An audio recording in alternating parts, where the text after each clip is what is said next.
Good afternoon friends. अब हम आज कर रहे हैं इंफॉर्मेशन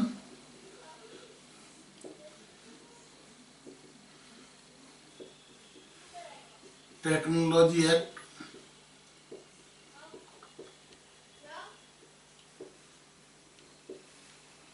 2000। आज हम डिस्कस करेंगे information technology act 2000।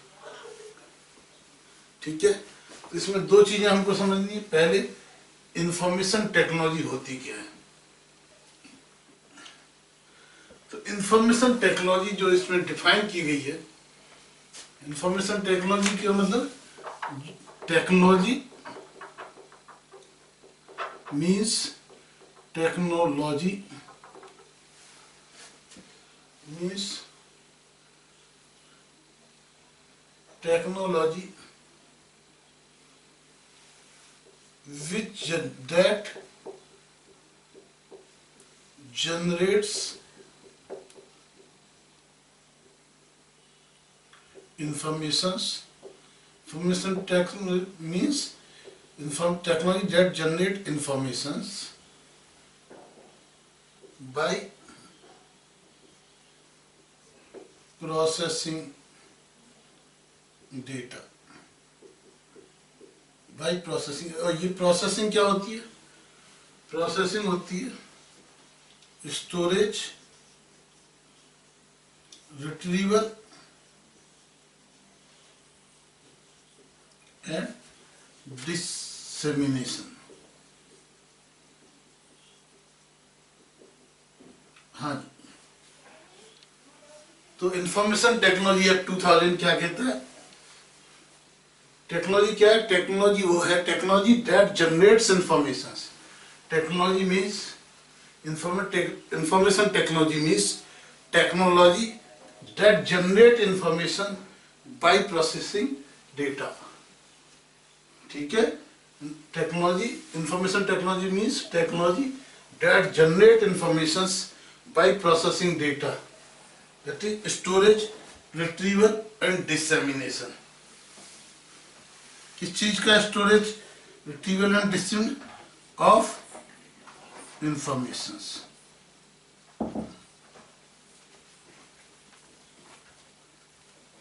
Of informations. Okay, अब इसके मेन ऑब्जेक्ट्स क्या है? इंफॉर्मेशन टेक्नोलॉजी एक्ट के ऑब्जेक्ट्स हैं, एक तो EDI, electronic data exchange and E commerce, e filing of returns etcetera, e filing. Okay, e filing, e documentation and e documents को recognise करना। इसके लिए Indian penal code and Indian evidence act, इन दोनों में चेंज किए गए। तो इसका ऑब्जेक्ट है इलेक्ट्रॉनिक ई कॉमर्स को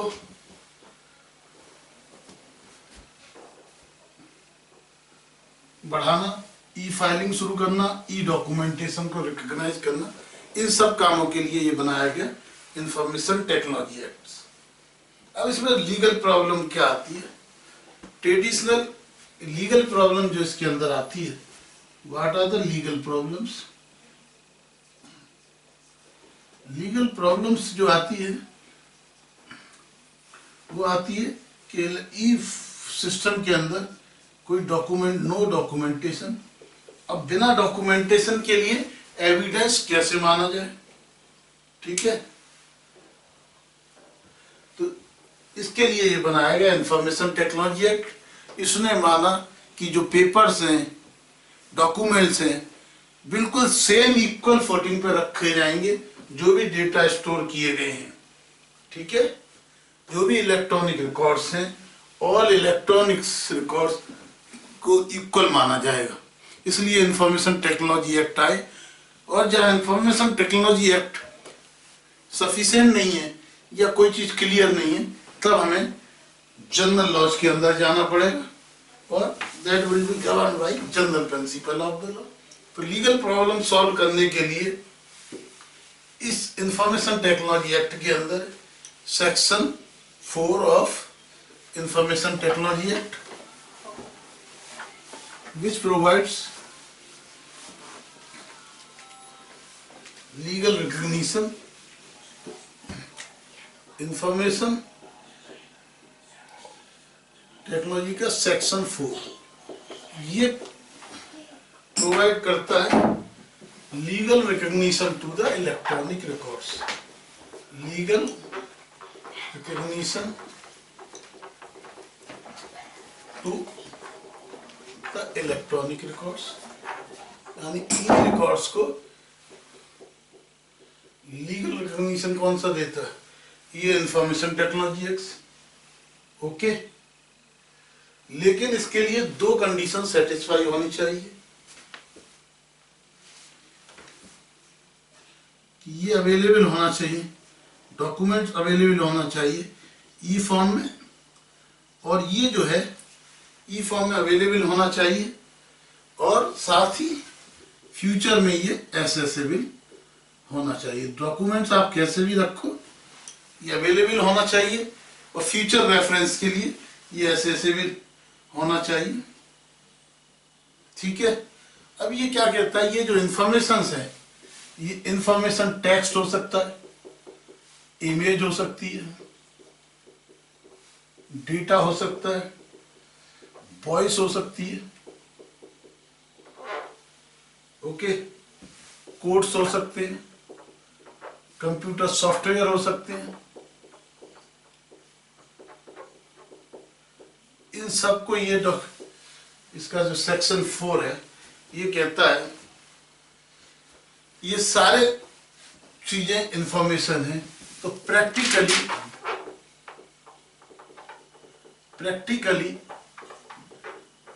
this IT act 2000 equates e-records with manual records।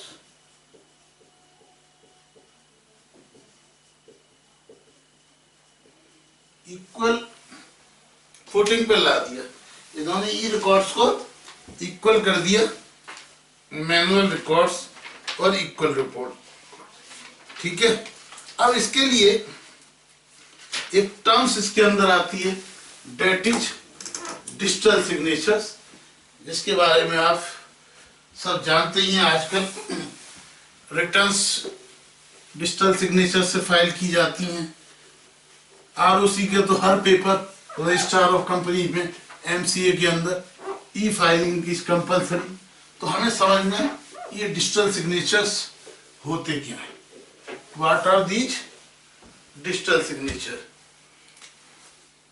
अब हम समझेंगे डिजिटल सिग्नेचर्स।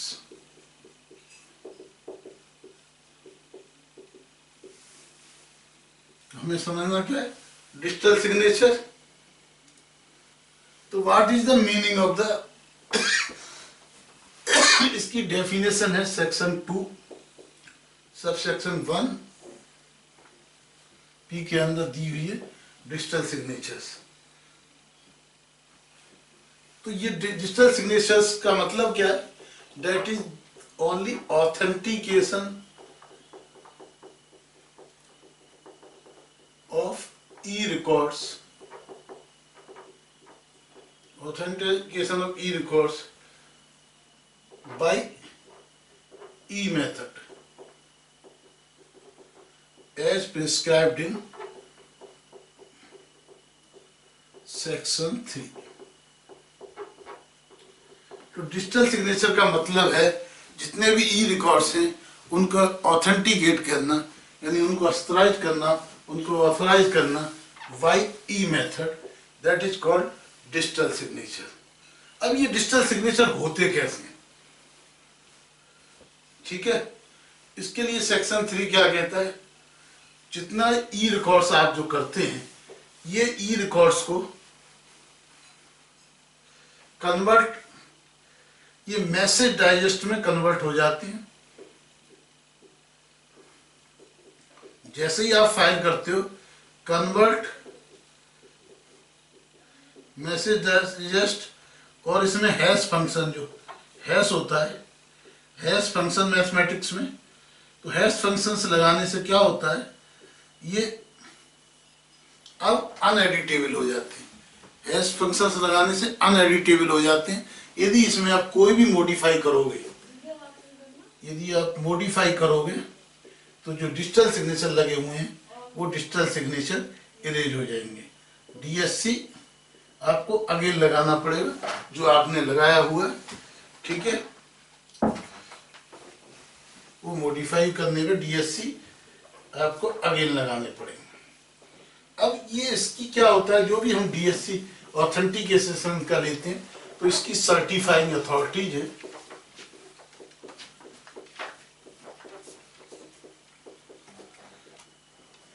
जैसे कि टाटा सॉफ्टवेयर एंड TCS हो गई, NTNL हो गई, सेफ स्क्रिप्ट हो गई, सेफ स्क्रिप्ट या सिफी है, सेफ स्क्रिप्ट, एनकोड, ये सब सर्टिफाइंग अथॉरिटी है। ये जो सर्टिफाइंग अथॉरिटी है, तो ये जो आपको ऑथेंटिकेशन के लिए जो DSC के नाम से सॉफ्टवेयर देती हैं, ये एक प्राइवेट की होती है, और इसकी जो पब्लिक की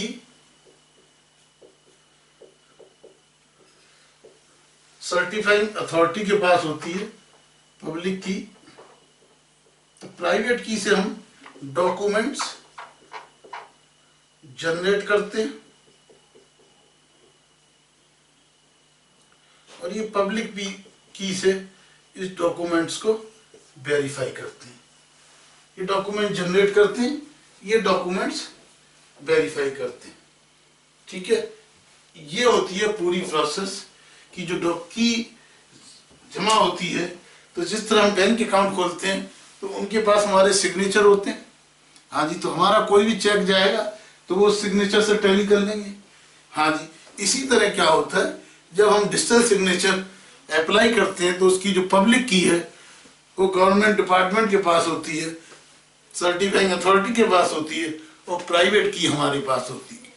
तो जब हम डिजिटल सिग्नेचर लगाते हैं तो वो हमने वास्तव में वही सिग्नेचर लगाए हैं, तो वो पब्लिक की से हमारी डिटेल टैली हो जाती है। इस तरह ये सिग्नेचर वेरिफिकेशन का सिस्टम प्राइवेट की और पब्लिक की के थ्रू डिजिटल सिग्नेचर्स में होता है। ये जो डिजिटल सिग्नेचर जब हम लेते हैं तो ये सर्टिफाइंग अथॉरिटी से, तो सेक्शन 38 क्या कहता है, ये सर्टिफाइंग ये हमारे पास रहता है, लेकिन ये कभी भी हमारा DSC रिवोक हो सकता है। कब रिवोक हो सकता है, सेक्शन 38 बताता है, यदि हमने जब DSC लिया था कोई फॉल्स इंफॉर्मेशन दी हो, एनी फॉल्स इंफॉर्मेशन, कोई गलत इंफॉर्मेशन दे दी हो, ठीक है, या जो रिक्वायर्ड डॉक्यूमेंट्स हैं वो नॉट सबमिटेड,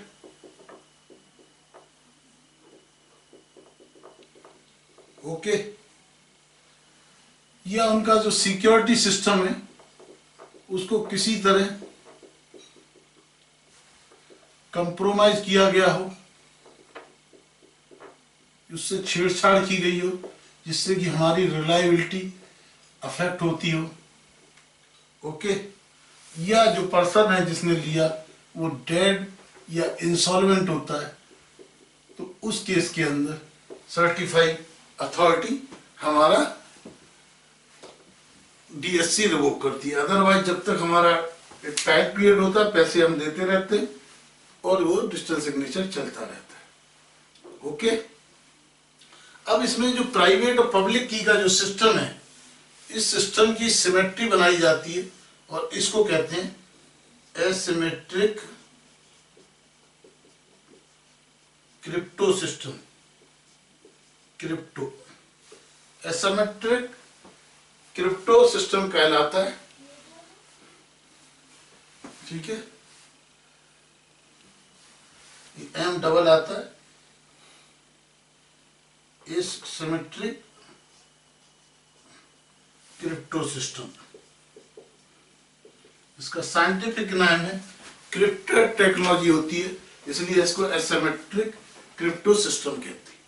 ओके, अब आप कई बार सुनते होंगे, अभी आपने थरूर का केस देखा था, सुनंदा का केस, कि जी हम मेरा ईमेल हैक हो गया। तो ये हैकिंग क्या है? हैकिंग क्या है? आपका ईमेल होता है, आपका अकाउंट होता है, आपका फेसबुक अकाउंट होता है, कोई भी आपने इंफॉर्मेशन, तो उसके अंदर पासवर्ड वगैरह होता है, only you are authorise to operate. तो कोई भी unauthorised access to your files, unauthorized access to computer system,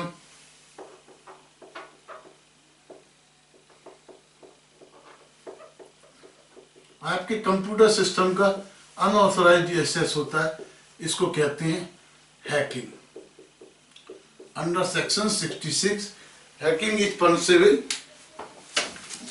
up to 2 lakh रुपए का आप पे फाइन हो सकता है यदि आप किसी और के डॉक्यूमेंट्स को अनऑथराइज एक्सेस करते हैं।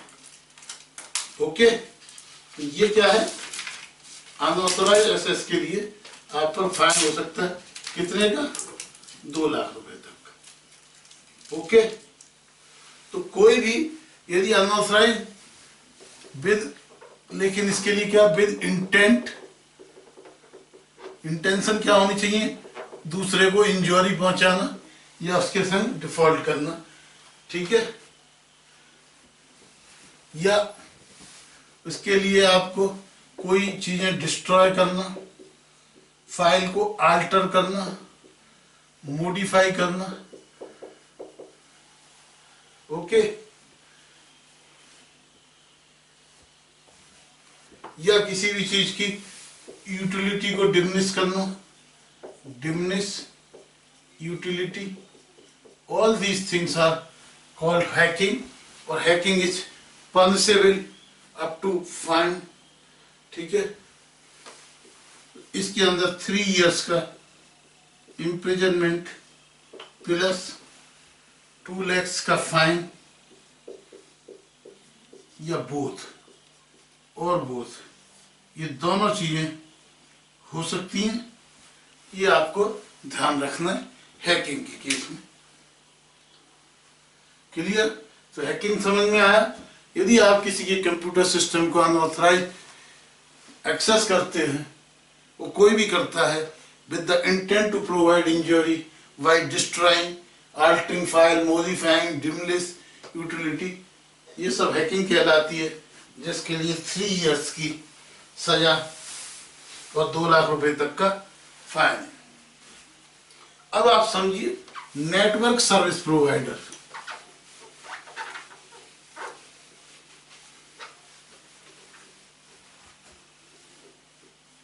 ये नेटवर्क सर्विस, जो आप पे नेटवर्क आता है, इंटरनेट आता है, इसके लिए नेटवर्क सर्विस प्रोवाइडर्स होते हैं। नेटवर्क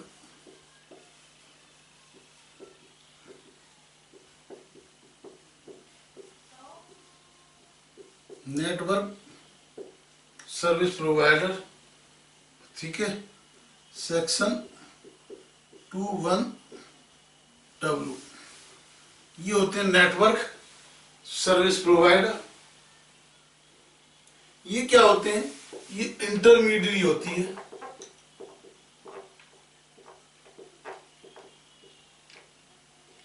इंटरमीडियरी होती है।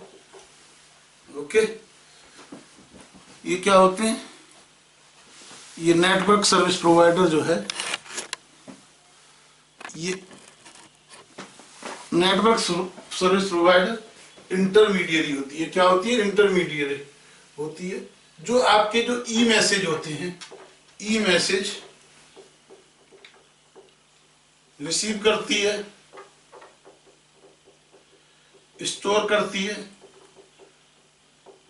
और ट्रांसमिट करती है ऑन अदर्स वे।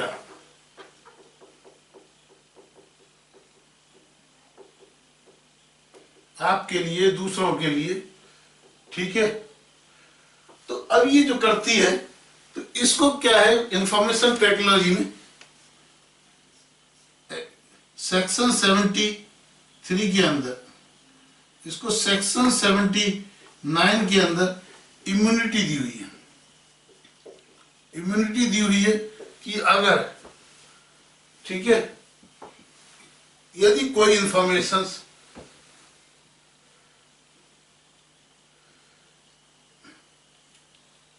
कोई थर्ड पार्टी इंफॉर्मेशन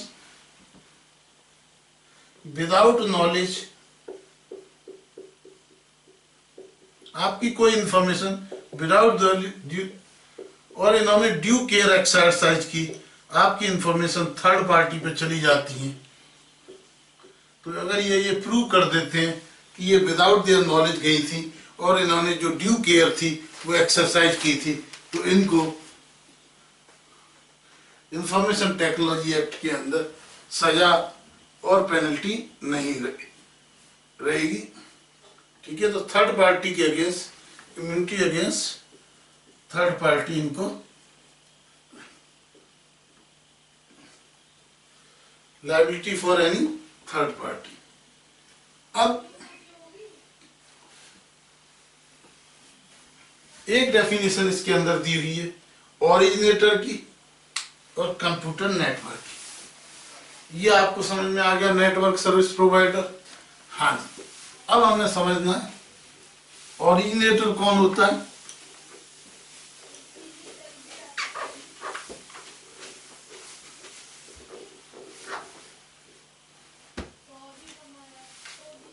हमें समझना है originator, computer network,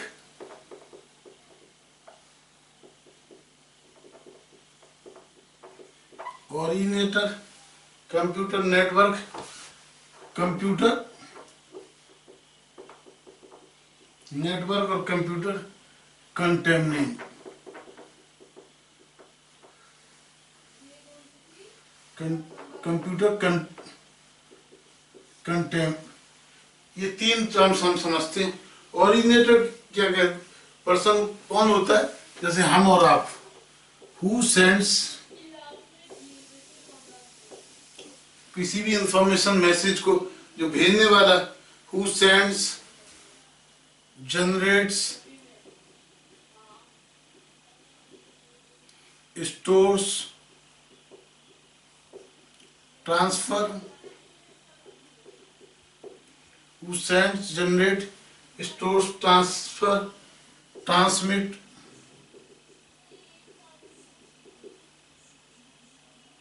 okay, to any person, ठीक है, that is excluding intermediary, intermediary को छोड़कर जो ये सारे काम करता है, डेट इज कॉल्ड ओरिजिनेटर। जो डेटा सेंड करता है, स्टोर करता है, रिट्रीव करता है, ट्रांसफर करता है, किया जाता है। ठीक है, कंप्यूटर नेटवर्क क्या होता है, डेट इज इंटरकनेक्शन ऑफ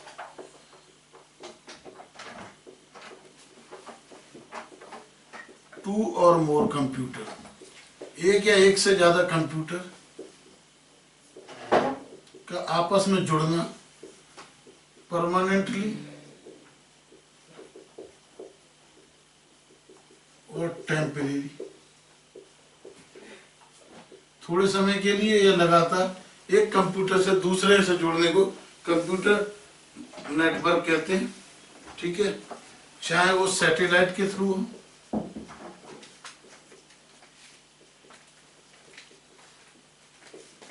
टेलीलाइन के थ्रू हो, माइक्रो वेव के थ्रू हो, माइक्रो के थ्रू हो, और अदर कम्युनिकेशन, किसी भी तरह से यदि वो एक दूसरे से जुड़ते हैं, है ना, तो चाहे वो परमानेंटली, कंटिन्यूसली, और ये सारे कहलाते हैं कंप्यूटर नेटवर्क।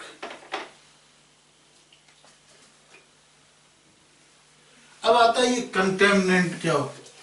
ये कहते हैं सेट ऑफ इंस्ट्रक्शंस।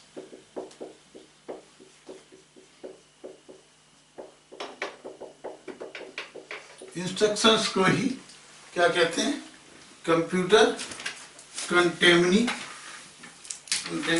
कहते हैं। ओके, तो जो सेट ऑफ इंस्ट्रक्शंस है to modify, destroy, modify, destroy, record, transmit data,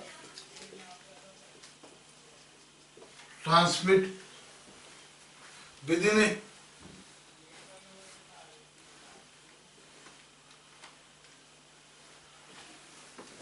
ठीक है, within a organization, within a computer to observe, यानी कंप्यूटर की स्पीड बढ़ाने के लिए, एक्टिविटी बढ़ाने के लिए, ऑब्जर्व करने के लिए कोई भी सेट ऑफ इंस्ट्रक्शंस हैं, modify, destroy, record, transmit within a computer system, these are called computer contaminate. Okay, अब समझते हैं कंप्यूटर वायरस। ये क्या होता है computer virus?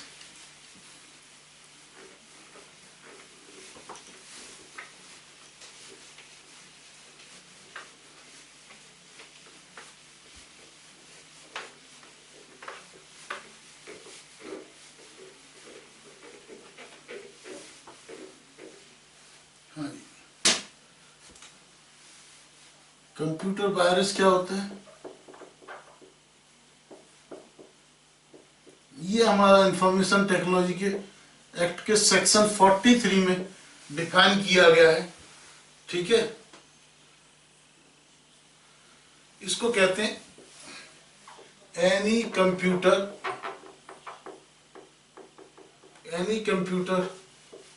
Instructions, any computer instructions, data, program, any instructions, data, program, informations, कोई भी ऐसा कंप्यूटर का इंस्ट्रक्शन है, डेटा है, प्रोग्राम है, इंफॉर्मेशन है, दैट डिस्ट्रॉय, जो कि नुकसान पहुंचाता है, दैट डिस्ट्रॉय, डैमेज, डिग्रेड्स और adversely affect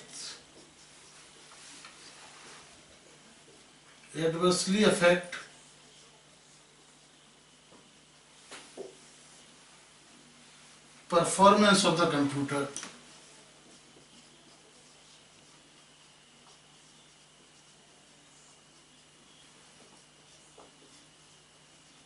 that is called computer virus। ठीक है, या और attach itself to computer resources of other person, computer resource source. ठीक है,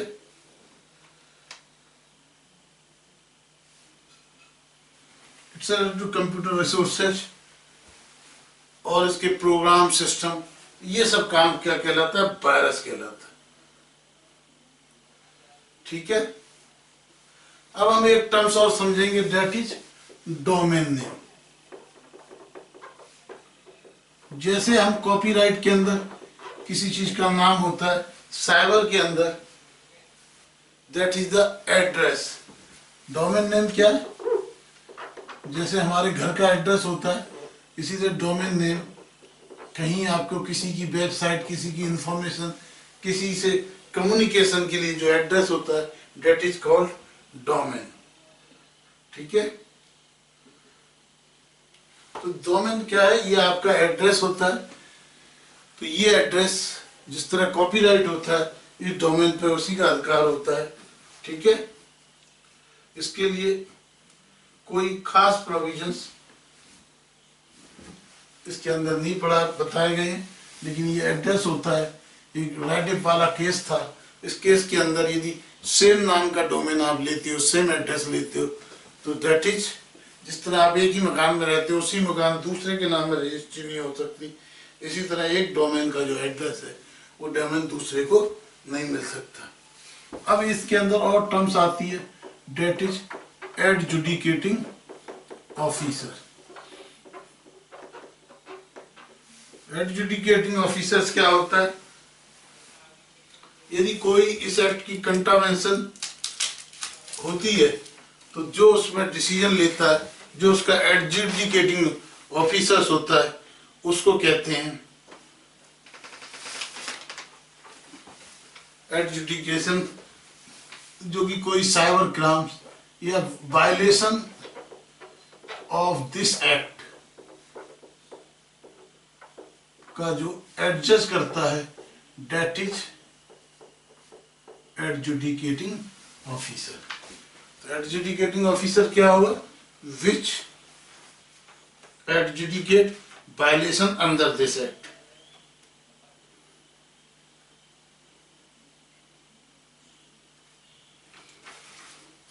अब यदि इस एक्ट के अंदर कोई अपील करनी है, यदि आप कोई सर्टिफाइंग अथॉरिटी, जिससे सर्टिफाइंग अथॉरिटी कौन होती है? जिससे डिजिटल सिग्नेचर होते हैं। यदि उस सर्टिफाइंग अथॉरिटी से कोई आपको परेशानी है, यदि आप एग्रीव्ड हो, तो आप क्या कर सकते हो? आप अपील कर सकते हो। ओके, तो इसके लिए एक बनाई गई है cyber appellate, cyber appellate tribunal. ठीक है, तो ये अपील कब कर सकते हो? With in 45 days. ठीक है, और फिर भी आपको नहीं हो तो आप हाई कोर्ट में अपील कर सकते हो, है ना, विद इन 60 डेज। तो 60 दिन के अंदर आप हाई कोर्ट में अपील कर सकते हो। अब इस एक्ट के अंदर ऑफेंसेज क्या क्या हैं? तो ऑफेंसेज जो हमने आपको बताए हैं वो ऑफेंसेज हैं। आप टेम्परिंग करते हो, टेम्परिंग कंप्यूटर का जो सोर्स डॉक्यूमेंट होता है, इसकी टेम्परिंग करते हैं, ये सब कहलाते हैं साइबर ऑफेंसेज।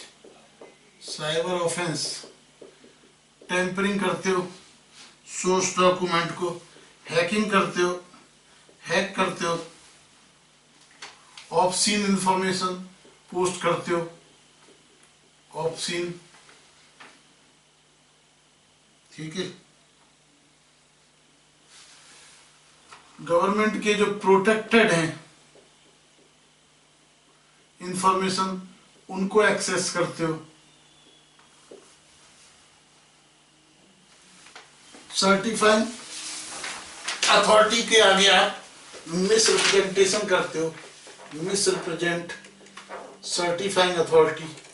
तो सर्टिफाइंग अथॉरिटी को मिस रिप्रेजेंटेशन करते हो या मैटेरियल फैक्ट सप्रेस करते हो।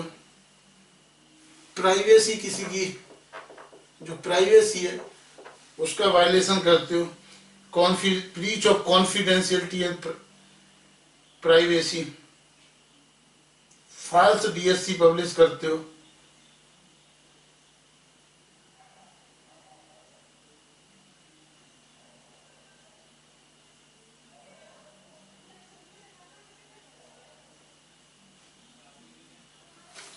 फॉल्स डीएससी करते हो या डीएससी क्रिएट करते हो for fraudulent purpose.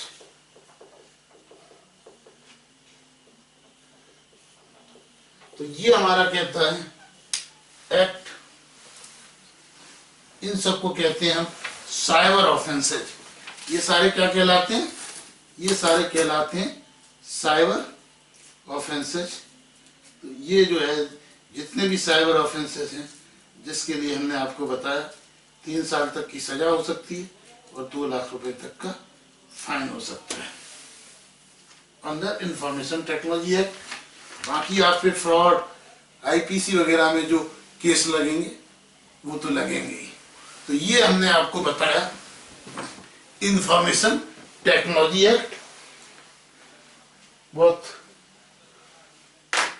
Come provisions हैं, छोटा सा एक्ट है और ज्यादा टेक्निकल नहीं है, केवल आपको एक वर्केबल नॉलेज चाहिए आपके एग्जाम के लिए। ठीक है, तो आप इसको नोट कीजिए। तो इसी के साथ आपका ये लास्ट चैप्टर था जीसीएल का, ये खत्म होता है। Thank you very much.